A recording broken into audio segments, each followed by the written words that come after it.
Hola, continuamos en este segundo vídeo dedicado al CD, tratando los aspectos relacionados con los códigos de modulación y corrección de errores del CD. El CD introduce tres tipos de código: los códigos de modulación EFM, los códigos de corrección de errores CIRC y las palabras de su código y sincronización.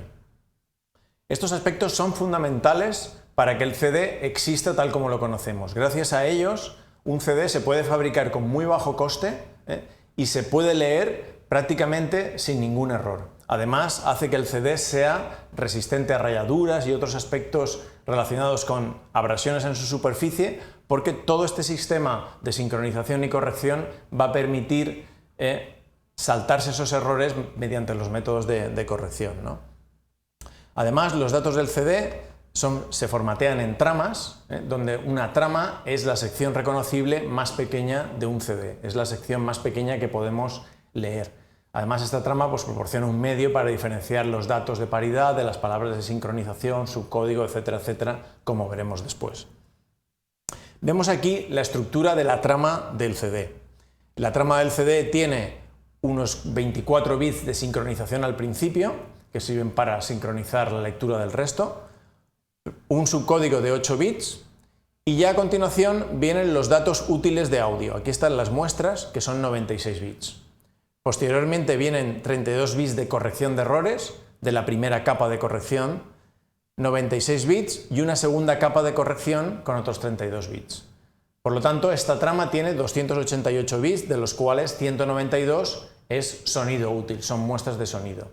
Sin embargo, a esto todavía falta aplicarle el código 8-14, el código de canal que veremos después, y si lo tenemos en cuenta, en realidad el láser lo que lee de la superficie, ya de código de canal, son 588 bits, que es aproximadamente el triple de la información útil que hay en el CD.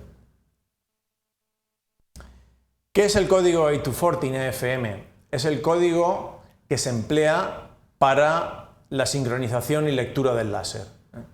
En otros medios de telecomunicación también se suelen emplear estos tipos de códigos que permiten que la señal digital circule adecuadamente por ese canal. Son canales, por ejemplo, que no dejan pasar la componente continua o que se ven muy afectados en la sincronización si hay muchos ceros o muchos unos seguidos en el canal.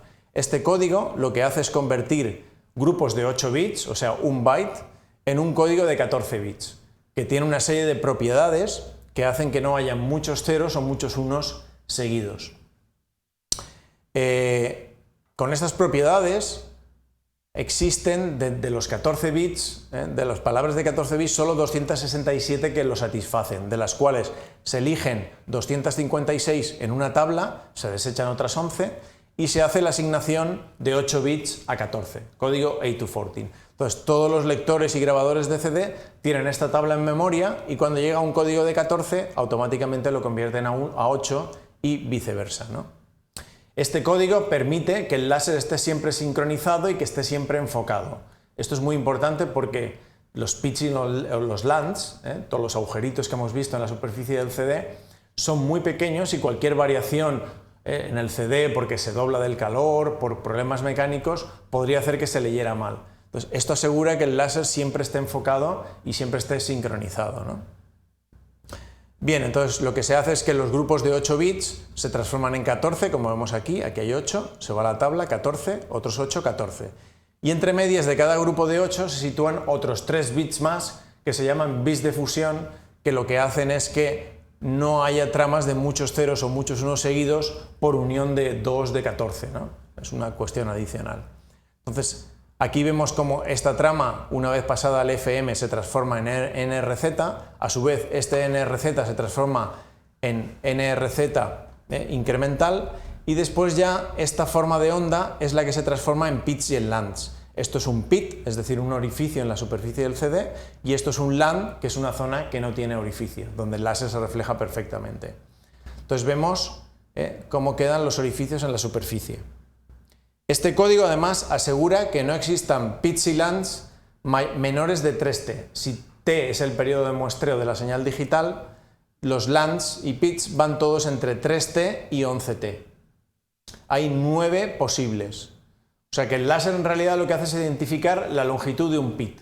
y dice si tiene 3 o 11 entre esas 9 posibilidades. Nunca tiene de 2T o de 1T.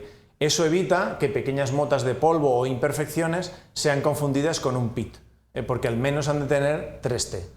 Además, permite una buena sincronización del láser. Pasamos a ver la corrección de errores. La corrección de errores del CD va en 2 etapas. Hay 2 códigos de corrección de errores que se aplican uno detrás de otro. Además, antes de cada código de corrección de errores se barajan los bits, se intercalan. De ahí el nombre de interleap. ¿Qué significa esto de intercalar?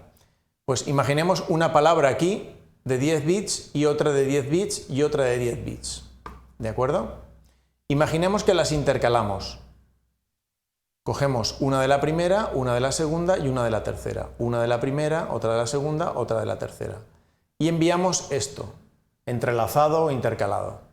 Si tenemos un error de ráfaga, muy frecuente en los sistemas de telecomunicaciones y en un CD, es decir, por ejemplo, una raya, nos pueden aparecer varios bits erróneos. Este y este. Pensemos que estos 3 son erróneos.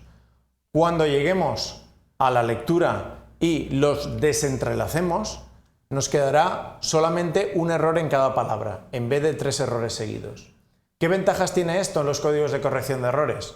Pues si conocemos bien los códigos de corrección de errores, sabemos que muchos de ellos solo pueden corregir un error de bit en una palabra, en este caso 1 entre 10.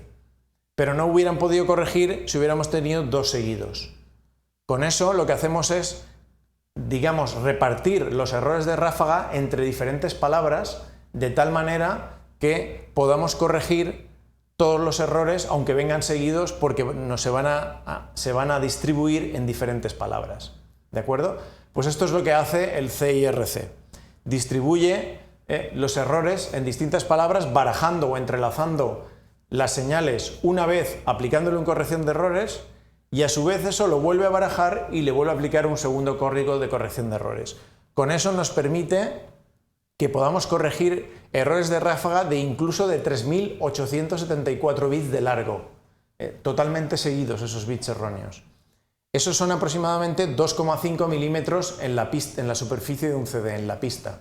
Es decir, si alguien raya un CD justo encima de la pista y daña 3874 bits, los podremos corregir. Si daña más, ya no. Si la rayas en diagonal y daña varias pistas, tampoco habría problema, porque cada uno acabaría en una de las pistas, ¿no?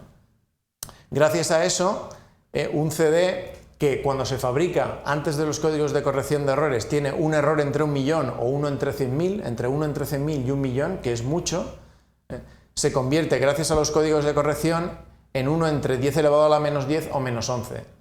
Esto, si sabemos el número de bits que hay en la superficie de un CD, aproximadamente 1.700 millones, etc., supone que en un CD no hay ni siquiera un bit erróneo. Hay menos de un bit erróneo por CD. O lo que es lo mismo, hay un bit erróneo cada varios CDs. Por ejemplo, 10, 20, 30 CDs, hay uno que tiene un bit erróneo. Pero claro, un bit erróneo en 74 minutos de música es prácticamente imposible de apreciar.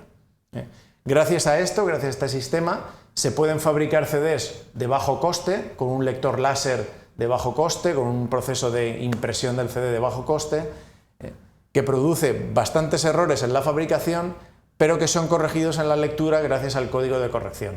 Digamos, este fue uno de los puntos clave, junto con la lectura óptica láser, para poder haber lanzado el CD, ¿no? La corrección de errores, un punto clave. Bien, ya datos numéricos del código CIRC. El código CIRC parte de 24 palabras de 8 bits, a los que se les aplica un código RS, Reed-Solomon 2428. Si conocemos los códigos Reed-Solomon, sabemos lo que es esta pareja. Estos son las palabras que se codifican y esto el resultado final con 4 palabras de redundancia. Esto permite corregir 2 símbolos. Es decir, podemos corregir 2 bytes completos cada 24.